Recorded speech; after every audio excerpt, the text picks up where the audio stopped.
There are stories you see on the news, and then there are the stories behind the news, the ones that play out in the shadows, with stakes so high they could reshape the world. Iran and Israel, two nations locked in a conflict, fought not on front lines, but in whispers, intelligence, and sudden, shocking violence. This is a silent, deadly dance that's been going on for decades, far from the public eye. Occasionally, the curtain is pulled back, revealing just how intense this shadow war really is. Today, we're going deeper, beyond the headlines.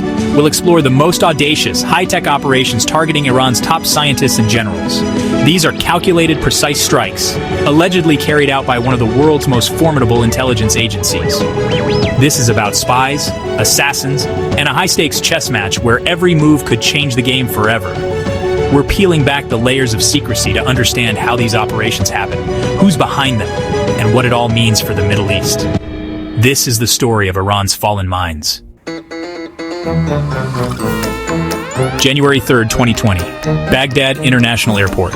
A convoy pulls away from a plane carrying Qasem Soleimani, commander of Iran's elite Quds force. For years, Soleimani moved like a ghost, weaving Iran's influence across the Middle East. To the US and Israel, he was public enemy number one, responsible for chaos and hundreds of deaths.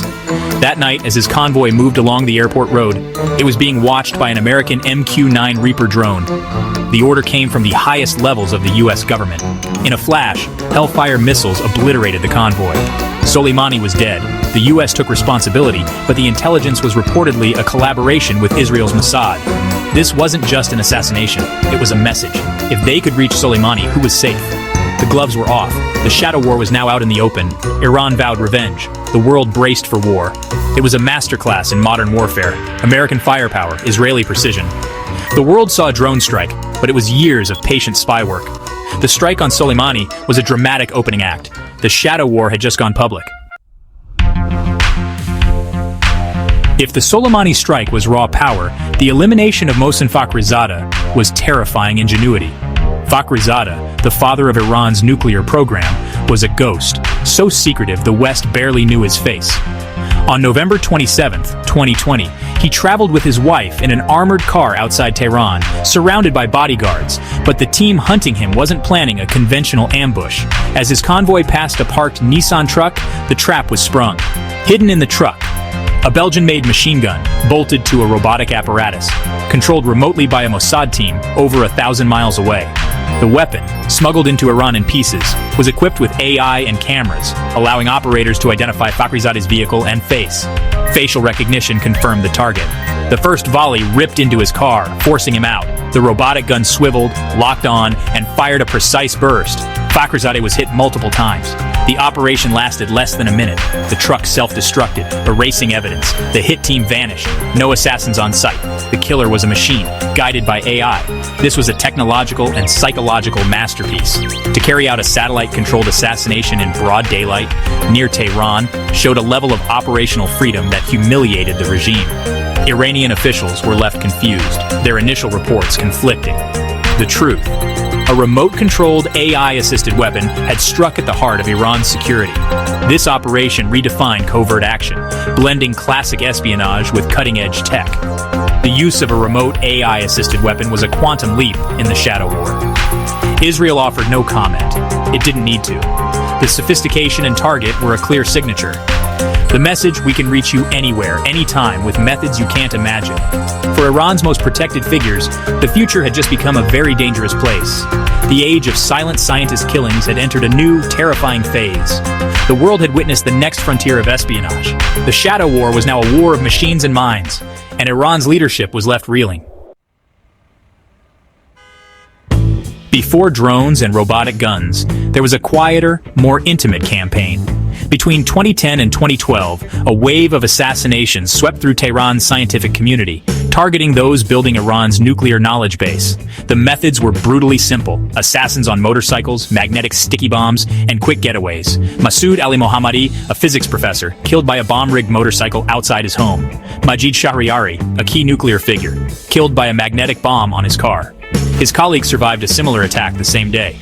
The pattern was clear, coordinated, professional hits targeting specific individuals. Each victim was a crucial node in Iran's nuclear network. The attacks were designed to eliminate key personnel and sow fear within the scientific establishment. The message working on this program could cost you your life. Scientists got bodyguards, routes were changed, but the hits kept coming. Dariush Razainajad was shot outside his daughter's kindergarten. Mostafa Ahmadi Roshan, a Natanz director, killed by another magnetic bomb. The assassins knew their targets' routines, addresses, and cars, pointing to an incredible intelligence network inside Iran. This was classic Mossad tradecraft. Iran blamed Israel, even televising confessions from alleged Mossad-trained assassins. The campaign delayed the nuclear program, not just by removing people, but by creating a brain drain.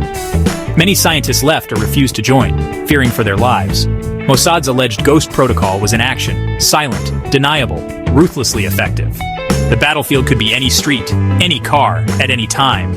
The psychological impact lingered long after the assassins faded away.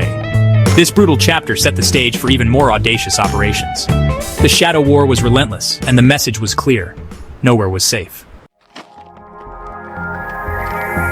How does Mossad pull off such daring operations deep inside enemy territory? It's not magic. It's a blend of old-school spycraft, cutting-edge tech, and ruthless action. The Foundation local assets, or Sayanim, Iranians recruited for intelligence, logistics, and support. Recruiting these assets is an art, sometimes taking years to build trust and access. These insiders provide the raw data, schedules, addresses, routines that make operations possible. Mossad is famous for decoy teams and compartmentalization. Most operatives know only their small part. If one team is compromised, the whole mission doesn't collapse.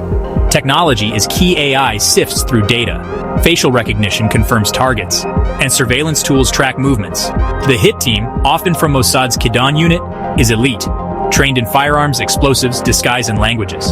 In the Fakhrizadeh hit, a 1-ton robotic gun was smuggled in, assembled, and positioned, all undetected. Logistical precision and local support are critical.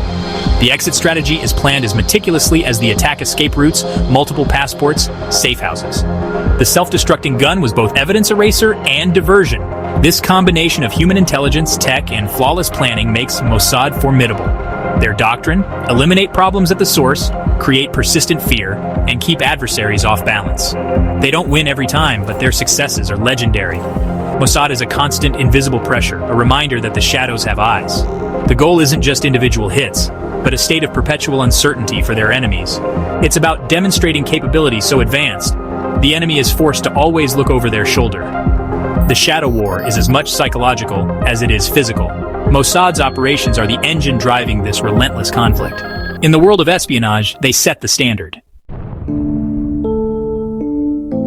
After every explosion, Israel's response is always the same: silence. No official confirmation, no press conferences, no victory laps. This policy of ambiguity is a psychological weapon. Everyone knows it's Israel, but the lack of confirmation denies Iran a clear reason for massive retaliation. How do you declare war on an enemy who won't admit they fired a shot?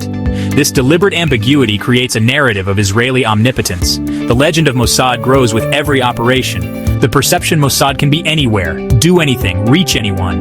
The psychological impact on Iran's leadership is profound. Paranoia, suspicion, and constant counterintelligence efforts. Every unexplained incident is potentially a Mossad operation. It forces Iran to expend resources, vet people, and live in perpetual suspicion. The message reaches young Iranian scientists. Prestige comes with an implicit threat. The silence from Israel makes that threat even more menacing.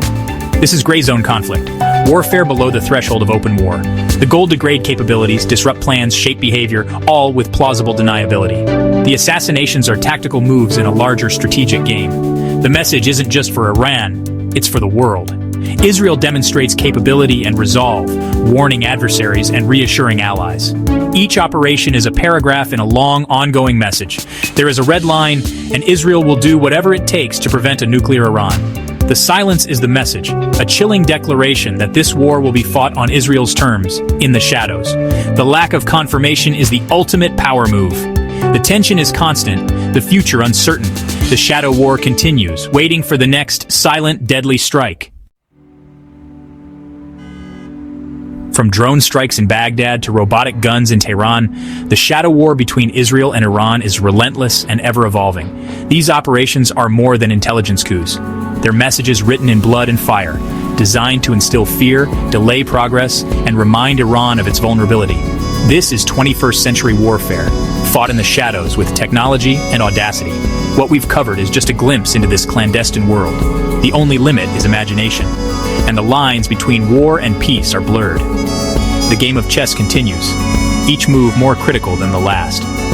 The silence from the shadows will eventually be broken by the sound of the next move.